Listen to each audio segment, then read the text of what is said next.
السلام علیکم۔ انسان خاک سے بنا خاک ہی ہوگا اور اپنے نصیب کی خوشیاں تو مل ہی جایا کرتی ہیں، مگر انسان بھول جاتا ہے کہ وہ انسان ہے، خدا نہیں۔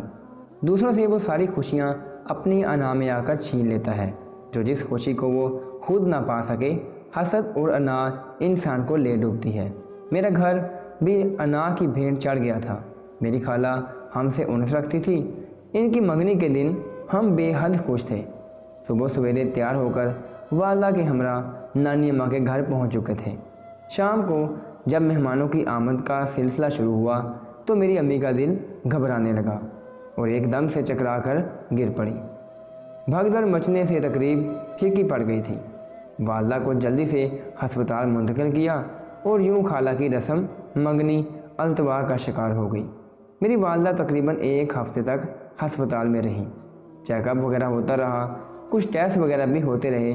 رپورٹس آئیں تو علم ہوا کہ انہیں جان لیوا مرض ہے اور میری امی کی زندگی کے چند دن باقی رہ گئے ہیں۔ یہ انکشاف میرے نانا اور نانی پر قیامت کی مان ٹوٹ پڑا۔ میری خالہ تو آنسو بہاتے بہاتے نڈھال سی ہو گئی۔ انہیں امی سے بہت انس تھا۔ دونوں بہنوں کا پیار اپنی مثال آپ تھا۔ تبھی آخری وقت میری ماں نے اپنی چھوٹی بہن کا ہاتھ پکڑ کر کہا تھا، میری بہن، وعدہ کرو کہ تم میرے بعد میری بچیوں کا بہت خیال رکھو گی۔ تمہارے علاوہ کوئی بھی میری بیٹیوں کو ماں جیسا پیار نہیں دے سکتا۔ ماں کے بعد ہم چاروں بہنیں گھر میں اکیلی رہ گئیں۔ ہماری دیکھ بھال اور ہمارا خیال رکھنے والا کوئی بھی نہ تھا۔ ابا تو بہت پریشان تھے۔ ایک روز نانا نانی اور ابو سر جوڑ کر بیٹھ گئے کہ اب ان چاروں بچیوں کا کیا کریں اور ان کو کہاں رہنا چاہیے۔ نانا نانی پاس آئے اور اپنے باپ کے گھر میں ہی نانی میری عمر رسیدہ تھی، وہ ہماری دیکھ بھال نہیں کر سکتی تھی، اور پھوپھو بہت ہی کرخت اور خود غرض قسم کی خاتون تھی۔ پھوپھو نے تو صاف کہہ دیا کہ گھر میں 4 بچوں کی گنجائش ہرگز نہیں ہے۔ ہمارے اپنے بچے بھی ہیں، میں اپنا سکون تباہ نہیں کر سکتی۔ یہ اکیلے نہیں رہ سکتی تو ان کے باپ کو چاہیے کہ وہ دوسرا بیاہ کر لیں تاکہ بچوں کی نئی ماں آ جائے، ان کا بھی گھر بس جائے گا اور لڑکیوں کو ماں مل جائے گی۔ سوال یہ تھا کہ 4 بیٹیوں کے باپ سے کون سی عورت شادی کر سکتی تھی؟ کون کہہ سکتا ہے کہ ہر عورت اچھی ماں ثابت ہوتی ہے، جبکہ وہ ستیلی بھی ہو؟ ایسی فرشتہ سفت خاتون کا ملنا چراغ لے کر ڈھونڈنے کے برابر تھا۔ البتہ میری پھوپھو نے مشورہ دیا کہ ان کی بچیوں کی خالہ اپنی بھانجیوں سے بہت پیار کرتی ہے اور یہ بھی ان کے ساتھ اٹیچ ہیں، کافی کیوں نہ ان کا باپ اپنی سالی سے نکاح کر لے۔ گھر کا مسئلہ گھر میں ہی حل ہو جائے گا اور بچیاں بھی محفوظ ہو جائیں گی۔ خدا جانے خالہ کو اپنے ہونے والے منگیتر سے کتنا پیار تھا، لیکن اب وہ آزمائش کے دو راہ پر کھڑی تھی۔ ایک طرف ان کے روشن مستقبل کے خواب اور دوسری جانب بھانجیوں کا پیار۔ میری چھوٹی دونوں بہنیں تو ان کے بغیر رہ ہی نہیں پاتی تھیں۔ ادھر دن رات نانی کان کھاتی، دیکھ بیٹی یہ معصوم کیسے تجھ سے لپٹتی ہیں، ان کی بے زبان آنکھوں کے آنسو تیرا آنچل بھگوتے ہیں، کیا یہ ستولی ماں کے ظلم سہ سکیں گی؟ انہیں بے یار و مددگار نہیں چھوڑنا۔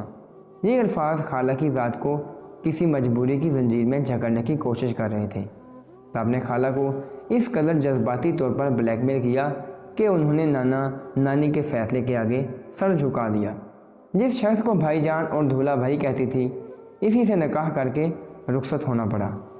کس دل سے یہ تو وہی جانتی تھی یا میرا خدا جانتا تھا۔ ہم تو اس بات پر خوش تھے کہ خالہ دلہن بن کر ہمیشہ کے لیے ہمارے گھر آ گئی ہیں اور کبھی ہمیں چھوڑ کر نہیں جائیں گی۔ اب کوئی دوسری عورت ہماری سوتیلی ماں کے روپ میں ہمارے گھر نہیں آئے گی۔ میرے ابا میری خالہ سے عمر میں کافی بڑے تھے، تاہم میرے ابا کی سوچ بوجھ اور فراخ دلی کام آئی اور خالہ نے رفتہ رفتہ ان کو اپنا شریک حیات قبول کر لیا۔ ان دنوں میری بڑی بہن 9 سال برس کی تھی اور میں 7 برس کی تھی۔ مجھ سے چھوٹی 5 سال کی تھی اور سب سے چھوٹی ابھی صرف 2 سال کی تھی۔ خالہ کے آ جانے سے ہمارا غم آدھا رہ گیا تھا۔ انہوں نے ماں کی جگہ لے لی۔ پہلے بھی پیار کرتی تھی پر اب زیادہ خیال رکھنے لگی کہ ہم ان کی صورت میں ماں کی ممتا تلاش کرتے تھے، اور ان کو بڑی بہن سے کیا وعدہ یاد آ جاتا تھا تو آنکھوں سے بے تحاشا آنسو بہنے لگتے تھے۔ سچ ہے، گھر بچوں سے اور عورت سے بستا ہے۔ پہل ابا نے بہت چاہت دکھائی، ہمارا بھی خیال رکھتے تھے کہ بن ماں کی ہیں، اور خالہ کا بھی، کہ ہماری خاطر انہوں نے قربانی دی تھی۔ لیکن یہ سب کچھ اس وقت تک تھا جب تک خالہ کی اپنی اولاد نہ ہوئی تھی۔ انہیں پھل پھول لگے تو ہماری طرف سے دھیان ہٹنے لگا اور ہم پر خزاں چھا گئی۔ ہم پر ایرانیوں نے لے لیے۔ لاکھ بہن کے بچوں سے محبت ہو، جب اپنی اولاد آ جائے تو اس کے آگے ہر شے پھیکی ہو جاتی ہے۔ خالہ نے بھی رفتہ رفتہ ہمیں پیچھے ہٹانا شروع کر دیا۔ اب وہ ہم پر غصہ بھی کرتی اور ذرا ذرا سی غلطی پر جھڑک بھی دیتی۔ چھوٹی بہن ان کے پاس جاتی تو جھڑک دیتی۔ اگر ابا دیکھ لیتے تو وہ ان کو یاد دلاتے کہ یہ تمہاری مرحومہ بہن کی بچیاں ہیں، ان کے ساتھ ایسا رویہ نہ اپناؤ بلکہ اپنے رویے کو درست رکھو۔ خدا جانے کیوں خالہ جان کو والد کی یہ باتیں بری لگتی تھیں۔ وہ اب ان کے سامنے تو ہمیں کچھ نہ کہتی، لیکن بعد میں ہمیں تنگ کر کے رکھ دیتی۔ ہم جو ماں کی وفات کے بعد بھی خالہ کی گود میں پل کر خوش رہنے لگی تھی، اب ہم پر خزاں آنے لگی تھی۔ ہم ان کے بدلتے رویوں سے متاثر ہوئیں اور چہروں سے وہ محرومی کا احساس چپکنے لگا جو یتیم بچوں کے چہروں سے ہوتا ہے۔ ابا میرے جب اس بات کا یقین ہو گیا کہ خالہ میری بیٹیوں کو ساتھ امتیازی سلوک کرنے لگی ہیں تو وہ اپنی نئی بیوی سے بیزار سے رہنے لگے۔ کبھی ہاتھ بھی اٹھا دیتے، جس پر خالہ نے ہمیں اپنا مد مقابل سمجھ لیا۔ بظاہر نفرت کا اظہار نہ کر سکتی تھی، لیکن دل میں نفرت کی چنگاری نے جل پکڑ لی تھی۔ ہم سے کام کروانا ہوتا تو ان کا مزاج اچھا ہو جاتا، غصہ آ جاتا تو ابا کے سامنے نہ جانے کب کب کی خطائیں گنوانے لگتی۔ جو تم کر کے بچپن گزارا، ہم نے بھی رب کے ساتھ ساتھ خالہ کی حکمت عملی کو سمجھ لیا۔ پہلے صبر نہ آتا تھا، پھر صبر کرنا بھی سیکھ لیا۔ خالہ کی نفرت کا شکار سب سے پہلے میری بڑی آپی ہوئی۔ وہ سچی بات پر کبھی کبھی خالہ کے سامنے بول پڑتی تھی، پیچھے نہ ہٹتی تھی۔ یہ بات انہیں گوارا نہیں تھی۔ میں سمجھدار تھی، مثلاً چپ رہتی، غصے کو پی جاتی تاکہ دونوں چھوٹی جو ابھی نہ سمجھ تھی وہ ستیلی ماں کے عتاب کا شکار کم ہوں۔ فی الحال تو آپی ہی خالہ کے نشانے پر تھی اور دونوں میں کبھی ٹھن بھی جاتی تھی۔ خالہ نے سوچا کہ اس مسئلے کا یہی حل ہے کہ میری آپی کی شادی کر دی جائے۔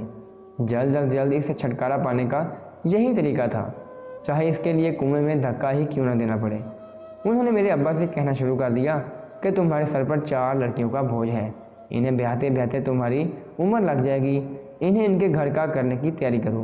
میرے بچے ابھی چھوٹے ہیں، ان کی باری آنے تک تم تو عمر رسیدہ ہو چکے ہوگے، ان کا بھی وقت سے ہی تم کو سوچنا ہے، اسی لیے اپنی بڑی بیٹی کو اس کے گھر کا کر دو۔ کوئی اچھا رشتہ آئے گا تو کر دوں گا، اب اس کی عمر ہی کیا ہے، بمشکل 14 برس کی ہوگی، میٹرک کا امتحان تو سکون سے دے لیں، پھر سوچیں گے۔ ہاں تو میں نے کب کہا کہ ابھی گھر سے رخصت کر دو؟ ظاہر ہے اچھا رشتہ آئے گا تو ہی کریں گے۔ ویسے میری نظر میں ایک رشتہ ہے، اگر آج سے سوچیں گے تو ہی کل اس کے ہاتھ پیلے کر پائیں گے۔ وہ کون سا رشتہ ہے جو تمہاری نظر میں وہ اپنی فضا کا لڑکا ہے؟ وہ تو اچھا لڑکا ہے، اپنے ہیں، کچھ چھان بین کرنے کی بھی ضرورت نہیں ہے، لیکن وہ تو اتنا تعلیم یافتہ بھی نہیں ہے۔ یہی کہنا چاہ رہے ہیں نا آپ؟ تو کیا ہوا، اپنا کاروبار ہے، کھاتا پیتا گھرانا ہے، کاروبار بھی اچھا ہے، رشتہ داری ہے، اس میں تو کوئی مسئلہ بھی نہیں ہے۔ کہ بیوی مر چکی ہے، آپ کی بیوی بھی تو مر گئی تھی، تو کیا دوبارہ گھر نہیں بسا لیا؟ اس آدمی کے تو بچے بھی نہیں ہیں۔ خالہ نے اپنے دل کی کہہ سنائی تھی۔ اچھا ٹھیک ہے، سوچیں گے، میری بیٹی کو میٹرک تو کر لینے دو۔ گویا کہ ابا نے یہ کہہ کر بات رفع دفع کی۔ ان دنوں آپی بہت حساس ہو گئی تھی۔ ماں کے ساتھ ساتھ باپ کے پیار میں بھی کمی آتی جا رہی تھی، کیونکہ اب وہ بڑی ہو گئی تھی۔ سچ کہتی ہوں کہ کچی عمر میں اگر لڑکی کو گھر والوں کا پیار نہ ملے تو وہ اس پیار کو گھر سے باہر تلاش کرنے کی کوشش کرتی ہے۔ اس کوشش میں اس کے قدم ڈگمگا بھی سکتے ہیں۔ اس سے قبل آپی کے قدم بہک جاتے، خالہ نے ان کا رشتہ اس لڑکے سے طے کروا دیا۔ منگنی کے بعد ان لوگوں نے آنا جانا شروع کر دیا۔ ایک دن وہ لڑکا اپنی والدہ اور کزن کے ہمراہ ہمارے گھر آئے۔ ابو گھر پر نہ تھے، سب ڈرائنگ روم میں بیٹھے تھے اور بڑی وغیرہ کے بارے میں وہ خالہ سے باتیں کر رہے تھے، جبکہ ان کے کزن واش روم میں ہاتھ دھونے چلے گئے۔ آپی کو خبر نہ تھی کہ کوئی واش روم میں ہے۔ وہ باورچی خانے میں تھی، آپی کچن سے نکل کر واش روم جانے لگی۔ جو ہی انہیں احساس ہوا کہ وہاں کوئی ہے تو الٹے قدموں پلٹی۔ اسی وقت خالہ ڈرائنگ روم سے نکلی اور ان کو واش روم کے دروازے سے پلٹتے دیکھ لیا۔ بس اتنا ہی میری بہن بیچاری کا قصور تھا۔ خالہ نے آپی کو خوب ڈانٹا کہ جب تم کو خبر تھی کہ گھر میں مہمان آئے ہوئے ہیں تو باہر والے غسل خانے میں کیوں جا گھسی تھی؟ مقصد کیا تھا وہاں جانے کا؟ اپنے کمرے سے جڑے باتھ روم میں کیوں نہ گئی؟ تمہیں اتنی بھی تمیز نہیں ہے کہ مہمانوں کی موجودگی میں مہمانوں کے لیے مخصوص واش روم میں نہیں جایا کرتی۔ آپی جو کہ پیار کو ترس رہی تھی، ایسی دھتکار پٹکار پر رو پڑی۔ وہ اپنے گھر میں بھی مجرم بن گئی۔ ڈری سہمی چور چور سی خود کو محسوس کرنے لگی، جیسے کوئی بڑا گناہ ان سے سرزد ہو گیا ہو۔ خالہ نے تو رائی کا پہاڑ بنا دیا تھا، اوپر سے خالہ ہر وقت کہتی کم کھایا کرو، اتنی جلدی اونٹنی سی ہو گئی ہو کہ سر پیر میں آپے سے باہر ہو ہی جاتی ہو۔ میری آپی کی اٹھان ہی ایسی تھی کہ ان کو سمجھاتی کہ آپی خالہ بدل گئی ہیں، لیکن ہے تو خالہ ہی نا، ماں کی بہن ہے، مائیں بھی تو بچوں کو ڈانٹتی ہیں۔ تم ان کی ڈانٹ پر اتنی افسردہ نہ ہوا کرو، ان کو اپنے بچوں کے بھی 100 کام ہوتے ہیں، نہ چھوٹے بچے تھکا دیتے ہیں تبھی غصہ ہم پر نکالتے ہیں۔ سمجھانے کو تو آپی کو سمجھاتی، مگر خود بھی ان باتوں پر کڑتی سوچتی تھی، اے کاش خالہ کی شادی ہمارے ابا سے نہ کی ہوتی تو یہ خالہ ہی رہتی۔ سوتیلی ماں بن کر تو خالہ کا پیار بھی جاتا رہا، دوسرا رشتہ بنا تو پہلے کو بھی کھا گیا۔ اس واقعے نے آپی کے دل پر بہت گہرا اثر کیا۔ انہوں نے کھانا پینا چھوڑ دیا اور کمزور ہوتی گئی، یہاں تک کہ اٹھتی تھیں تو چکر آتے تھے، کچھ کھاتی تو ان کو متلی ہوتی۔ یہ سب نفسیاتی دباؤ کے باعث تھا جو کہ خالہ نے ان پر دباؤ ڈالا تھا، لیکن خالہ نے اس کا کچھ اور ہی مطلب لیا۔ بجائے ڈاکٹر کے پاس لے جا کے علاج کرانے کے، انہوں نے اور زیادہ آپی پر سختی اور لان تان شروع کر دی کہ روز بروز نکمی اور کام چور ہوتی جا رہی ہے، ہر وقت بستر پر پڑی ہے، کچھ کام کا کہو تو اسے چکر آنے لگتے ہیں، آج نہیں تو کل پرائی گھر جانا ہے تو وہاں بھی تو کام کرنا ہوگا، تب کیا کرے گی، کیا گل کھلانے ہیں۔ وہ غرض روز بروز اس قدر اس معصوم سی لڑکی پر دباؤ بڑھایا کہ ایک دن میری آپی ناشتہ کر رہی تھی، خالہ باورچی خانے میں سر پر پہنچ گئی، کہا ذرا ہاتھ روک کر کھایا کرو، تمہاری شادی ہونے والی ہے، ایسا نہ ہو کہ کھا کھا کر موٹی بھینس نظر آنے لگو۔ موٹی لڑکیاں دلہن بنی تھوڑا اچھی لگتی ہیں۔ یہ بات آپی کے دل کو تیر کی طرح لگی۔ وہ جو کھا چکی تھی صحن میں آ کر الٹ دیا، ان کا رنگ پیلا پڑ گیا اور بستر پر جا کر گر گئی۔ ان کی یہ حالت خالہ کے برے سلوک کی وجہ سے ہوئی تھی، لیکن خالہ نے اس کا کوئی مطلب اور ہی ڈھونڈ نکالا۔ ابا سے کہا کہ یہ زہر لا دو، لڑکی کی ایسی حالت ہے کہ ہماری عزت کا جنازہ نکل جانے کو تیار ہے۔ خالہ کے ستم پر ہم بہنیں خون کے آنسو رو رہی تھی۔ خالہ کی پٹائی سے مہر بہن کا برا حشر ہو گیا۔ جب ہم اسکول سے آتے رو کر اپنے بدن کے نیل دکھاتی، خالہ اپنی اس قدر کے بارے میں آپی سے الٹے سیدھے سوال کرتی، جو اس روز اتفاق سے واش روم میں تھا اور آپی غلطی سے ادھر چلی گئی تھی۔ آپی کو خالہ کی بےہودہ باتوں پر بہت غصہ آ جاتا، وہ چلانے لگتی، خالہ کو کوسنے لگتی تو وہ جوتا اٹھا لیتی، 2-4 آپی کے بدن پر جڑ کر دل کی آگ ٹھنڈک کر لیتی۔ یہ سارا دباؤ اس وجہ سے تھا کہ کہیں آپی اس لڑکے کے ساتھ شادی سے انکار نہ کر دیں۔ برے برتاؤ سے آپی اب خالہ کے چنگل سے جلد از جلد نجات کی خواہاں ہو گئی، تو میں بھی ہر نماز کے بعد یہی دعا کرنے لگی کہ اے اللہ آپی کی جلد از جلد شادی کرا دے تاکہ خالہ کے برے سلوک سے ان کی جان چھوٹ جائے۔ اللہ اللہ کر کے آپی کی شادی اس شخص سے ہو گئی اور ہم نے سکھ کا سانس لیا۔ آپی کو بھی خالہ نے ایسا ستا کر بھیجا تھا جیسی بری بلی زندگی مل گئی، سمجھوتا کر لیا، دوبارہ باپ کے گھر رہنے کا نام تک نہ لیا۔ آپی کی شادی کے سال بعد میری باری آ گئی۔ خالہ نے میرا رشتہ اپنے چچا زاد بھائی سے کرا دیا۔ میرا شوہر اچھا نہ تھا تو برا بھی نہیں تھا، جیسا تھا میں نے دل سے قبول کر لیا، کیونکہ زندگی اب اس کے نام لکھی جا چکی تھی۔ شروع دنوں میں کافی غمگین رہا کرتی تھی، لیکن جب پتہ چلا کہ ہماری زندگی میں امید کا پھول کھلنے والا ہے، رب کا شکر ادا کیا کہ اس نے سونے اور ویران گھر میں جینے کا مقصد عطا کر دیا تھا۔ جب میں ایک معصوم سے بیٹے کی ماں بن گئی، خالہ ہمارے گھر بچے کو دیکھنے آئی۔ وہ رسمہ کچھ اشیاء بھی میرے نومولود کے لیے لے آئی تھی۔ میرے شوہر اس وقت بچے کے لیے جھولا لینے بازار گئے ہوئے تھے۔ میں نے انہیں فون کیا کہ جلدی سے آ جائیے، خالہ آئی ہوئی ہیں، ان کے لیے بازار سے مٹھائی اور کھانے پینے کا سامان بھی لیتے آئیے گا۔ میرے شوہر جھولا خرید چکے تھے اور اسے سواری پر لاد کر لا رہے تھے، اسی باعث مٹھائی اور کھانے پینے کی اشیاء نہ لا سکے۔ ان کے قدموں کی آہٹ سنی تو میں نے کہا مٹھائی لائے ہیں؟ ان کے منہ سے نکلا ایسی بھی کیا جلدی ہے، لے آتا ہوں، پہلے جھولا تو فٹ کر لو، فٹنگ والا دکان سے ساتھ آیا ہے، بعد میں کون یہ کام کرے گا، ذرا صبر تو کر لو، خالہ کہیں باغی نہیں جا رہی ہیں۔ یہ الفاظ خالہ نے بھی سنے تو ان کا منہ بن گیا اور ناراض ہو کر جانے کو اٹھ کھڑی ہوئی۔ کہنے لگی کہ تمہارے شوہر کو تو بات کرنے کی بھی تمیز نہیں ہے۔ میں مبارکباد کہنے آئی تھی، اس بے لحاظ نے میری بے عزتی کر دی ہے، مجھے نہیں کھانی اب مٹھائی۔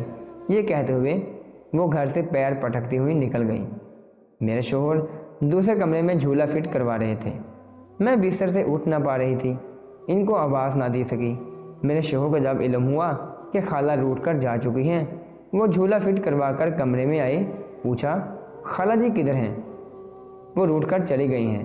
میں نے بتایا، آپ نے بات ہی ایسی کی، تم نے کمرے سے ہی مجھ سے مٹھائی کے بارے میں پوچھ لیا۔ تمہیں علم نہ تھا کہ میرے ساتھ ایک اور آدمی بھی ہے، اور مجھے خیال نہ رہا کہ خالہ اندر بیٹھی ہیں اور سن رہی ہیں۔ یہ سب بے سبب ہو گیا۔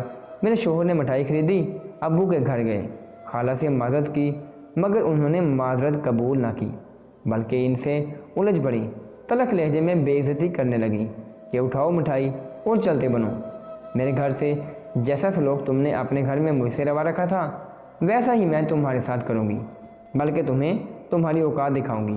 اگلے روز جبکہ وہ گھر پر نہ تھے تو ہماری خالہ جان تشریف لے آئیں۔ مجھ سے کہا کہ ابھی چلو، تم نے یہ باقی کے دن میکے میں گزارنے ہیں، ہمارا رواج ہے۔ میں نے بولا کہ میرے شوہر کو گھر آنے دیجئے، پھر چلتے ہیں۔ لاکھ میں ان کو سمجھاتی رہی، انہوں نے ایک نہ سنی۔ میرے سامنے میرے منہ کو اٹھا لیا۔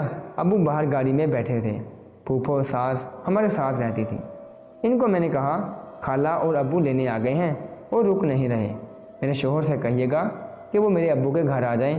ظاہر ہے کہ خالہ منہ کو لے کر خود ہی گاڑی میں جا بیٹھی تو میں اپنے ننھے منہ کے بغیر کیسے رہ سکتی تھی؟ مجھے مجبوراً جانا پڑا۔ میں سمجھ رہی تھی معمولی سا جھگڑا ہے، کتنے دن چلے گا، جلد واپس گھر چلی جاؤں گی، لیکن یہ نہ ہوا۔ خالہ نے اس معمولی جھگڑے کو اتنی تول دی کہ بات خالہ تک جا پہنچی۔ میں نے احتجاج کیا کہ خالہ نہیں لوں گی، تو خالہ نے کہا کہ تمہیں میری عزت سے بھی زیادہ اپنا گھر پیارا ہے۔ جس شخص نے اپنے گھر میں تیری خالہ کی بے عزتی کی ہے تو بے قدری ہو کر بھی اس کے گھر میں جائے گی؟ اگر جانا ہی ہے تو پہلے 70 دفعہ تیرا شوہر ہمارے گھر کے آگے ناک رگڑے، پھر ہم تمہیں اس کے ساتھ جانے دیں گے، بگڑنا نہیں۔ مگر میرا شوہر بھی ان لوگوں میں سے تھا جو ایک حد تک جھکتے ہیں، زیبا جھکاؤ تو ٹوٹ جاتے ہیں یا پھر توڑ ڈالتے ہیں۔ زیبا جھکنے کی بجائے انہوں نے مجھ سے علیحدگی اختیار کر لی اور مجھے طلاق دے دی، یہ کہہ کر رکھو اپنی لڑکی عمر بھر اپنے پاس، مجھے رشتوں کی کمی نہیں ہے، کاروبار، روپے، پیسہ سب کچھ ہے میرے پاس، میرا دوبارہ گھر بس جائے گا، تم لوگ ہی پچھتاتے رہ جاؤ گے۔ ابا تو پچھتاتے ہوں گے، لیکن خالہ کو پچھتاوا کیسا؟ ان کی انا کو تسکین مل گئی تھی۔ بے شک میرا گھر برباد ہوا، میرا بیٹا اپنے باپ کی شفقت سے محروم ہوا، جس کا وہ جھولا اتنے شوق محبت سے لائے تھے، مگر میرا بد نصیب بیٹا جس کو باپ کے لائے ہوئے اس جھولے میں ایک دن بھی جھولنا نصیب نہ ہو سکا، شاید کہ اسے عمر بھر دکھوں کی باہوں میں ہی جھولنا تھا۔ میری دونوں چھوٹی بہنوں نے میٹر کر لیا تو ان کی شادیاں بھی متوسط گھرانوں میں ابا نے کرا دی۔ انہوں نے بھی حالات سے سمجھوتا کرنا مناسب جانا، جیسی زندگی ملی قبول کر لی۔ لیکن میں اپنے باپ کے گھر میں خالہ اور ان کے بچوں کی مسکر نوکرانی بن گئی، کیونکہ ان کی خدمت کر کے ہی اپنے بچوں کی پرورش کر سکتی تھی۔ غیروں کے دھکے کھانے سے باپ کے آنگن کی پناہ کو ہی بہتر جانا۔ میرے شوہر نے دوسری شادی کر لی اور پلٹ کر کبھی خبر بھی نہ لی۔ البتہ ابا سے یہ معاہدہ کر لیا کہ جب تک میں دوسری شادی نہیں کروں گا بیٹا اپنے ساتھ رکھ سکتی ہوں، دوسری شادی کی تو وہ اپنا بیٹا اپنے ساتھ لے جائے گا۔ خالہ نے جیسے مجھے اور میرے بیٹے کو پناہ دی، کیا دکھ سناؤں، بیٹے کا خیال نہ ہوتا تو اس گھر سے کب کی بھاگ کر چلی گئی ہوتی۔ بیٹا سوتیلی ماں کے ہاتھوں میں نہ چلا جائے، اس خیال نے مجھے اپنے ابا کے گھر سے باندھے رکھا۔ ہماری سوتیلی ماں تو سگی خالہ تھی، اس نے جو ہمارا حشر کیا وہی تجربہ کافی تھا۔ ہر ستم سہتی رہی اور جیتی رہی، یہ جینا بھی تو مرنے جیسا ہی تھا، مگر مجھے اپنے بیٹے کی خاطر جینا تھا، اس آس پر کہ کسی دن تو میرا بیٹا بڑا ہو جائے گا اور میرے دن پھر جائیں گے۔ جوانی کا سنہری زمانہ ٹھنڈی اور ٹھٹی راتوں کے مدفن میں گزار دیا، اور ان تنہا اور بھیانک راتوں نے مجھے کیسے کیسے نچوڑ سمایا اور زخمی کیا، مگر میں ہر لمحے کا وار چپ چاپ سہتی گئی، ان برچیوں کے زخم پیتی گئی، یہ سوچ کر کہ جوانی تو چند روز ہے، میرا بچہ اگر بھٹک گیا، رل گیا، تباہ ہو گیا تو عمر بھر کے پچھتاوے کا بوجھ نہ اٹھا سکوں گی۔ عرصے تک خالہ نے مجھ سے گھر کا کام کروایا، اپنے بچے پلوائے، میں نے سردی گرمی کچن سنبھالا، صرف والدہ کا سہارا تھا۔ خدا نے ایک دن یہ مضبوط سہارا بھی لے لیا۔ تب سوتیلے بڑے بھائی نے ایک روز کہا کہ آپا بہتر ہوگا آپ علیحدہ گھر لے لیں، آپ کا بیٹا بڑا ہو گیا ہے، ہمیں گھر تنگ پڑنے لگا ہے۔ میں نے خالہ سے بھی اجازت کی، ضرورت نہ سمجھی، خاموشی سے اپنا سامان سمیٹا اور کرائے کے گھر میں شفٹ ہو گئی، کیونکہ میرا بیٹا ڈاکٹری کے آخری سال میں تھا۔ جو تو کر کے اس نے تعلیم مکمل کر لی تو اپنے باپ کو فون کیا، انہوں نے بیٹے سے ملنے کی خواہش کی۔ میں نے بھی اپنے بیٹے کو نہ روکا، وہ اپنے باپ سے ملا تو میرے سابقہ شوہر نے اپنے ایک دوست سے کہہ کر ملازمت دلوا دی۔ سچ کہتے ہیں کہ صبر کا پھل مل جاتا ہے، اللہ کے گھر دیر ہے اندیر نہیں۔ اللہ تعالیٰ مجھے بھی صبر کرنے کا اجر دیا۔ آج میرا بیٹا ایک بڑے ہسپتال میں ڈاکٹر ہے، وہ بہت اچھا معاوضہ لے رہا ہے، گھر اور گاڑی بھی ہے، میں نے اس کی شادی بھی کر دی ہے اور پرانے دکھ بھول کر اپنے بیٹے کے ساتھ سکون سے زندگی کے باقی دن بسر کر رہی ہوں۔ خدا کبھی ماؤں کی قربانی رائیگاں نہیں جانے دیتا۔ میں نے اپنے بیٹے کے لیے اپنی زندگی، اپنی جوانی قربان کی۔ وہ روز رات کو میرے پاؤں دباتا ہے اور کہتا ہے ماں اگر تم نہ ہوتی تو شاید میں بھی یہ دنیا چھوڑ کر چلا جاتا۔ صبر کرنا آسان نہیں ہوتا، لیکن صبر کا درجہ بہت اہمیت رکھتا ہے۔